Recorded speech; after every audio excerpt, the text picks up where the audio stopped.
నువ్వు పరామర్శ చేయలేదు. రాష్ట్రంలో ఇన్ని వేల మడ్డలు జరిగిన నీ 5 ఏళ్ల పాలనలో కనీసం నీ మంత్రులు పంపించి పరామర్శ చేయలేదు. ఈరోజు ఒక వ్యక్తిగత గొడవల వలన వినుకొండలో జరిగినటువంటి మర్డర్కి నువ్వు దాన్ని రాద్ధాంతం చేస్తూ రాజకీయ రంగు పులుతావా? సిగ్గుందా జగన్మోహన్ రెడ్డి ఈ విధమైనటువంటి నీచ రాజకీయాలు చేయడానికి? ఈరోజు రాష్ట్రం పరువు, ఇక్కడ గొడవలు అవుతున్నాయి, ఇక్కడ బాగాలేదు పరిపాలన, అరాచకాలు జరుగుతున్నాయి, దుష్ప్రచారం చేయటం. ఈరోజు నువ్వు రాష్ట్రానికి చేస్తున్నటువంటి నష్టం, రాష్ట్రానికి పట్టిన శని జగన్మోహన్ రెడ్డిని ప్రజలు వదిలించుకున్నారు. ఆ రోజు అభివృద్ధి ఇవ్వకుండా, ఉద్యోగాలు ఇవ్వకుండా, రాష్ట్రాన్ని లా అండ్ ఆర్డర్ లేకుండా అతి దారుణంగా వ్యవస్థలను సర్వనాశనం చేసినటువంటి జగన్మోహన్ రెడ్డి ఈ విధంగా చేయటం చాలా దుర్మార్గం, చాలా బాధాకరం.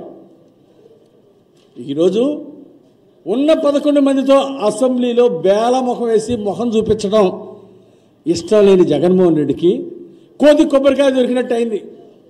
వినుకొండలో ఏదో హత్య జరిగితే దాన్ని రాజకీయ రంగు పులిమి ఇక్కడ అసెంబ్లీకి రావటం, కేకలేయటం, ప్లే కార్డులు పట్టుకోవటం, ఇది చేయటం. మరుసటి రోజు నుండి ఇక అసెంబ్లీలో ఆ బేలముఖం చూపించడం ఇష్టం లేక దీన్ని అడ్డం పెట్టుకొని, ఈ సాకుని, ఈ మర్డర్ని అడ్డం పెట్టుకొని ఇక్కడ అసెంబ్లీలో గొడవ చేసి మళ్ళీ ఢిల్లీ పోయాడు.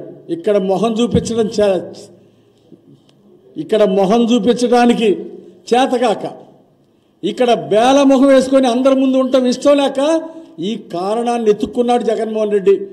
ఈరోజు అసెంబ్లీ సెషన్ లేకపోతే కనీసం ఆ చనిపోయిన కుటుంబాన్ని పరామర్శ కూడా చేసేవాడు కాదు జగన్మోహన్ రెడ్డి.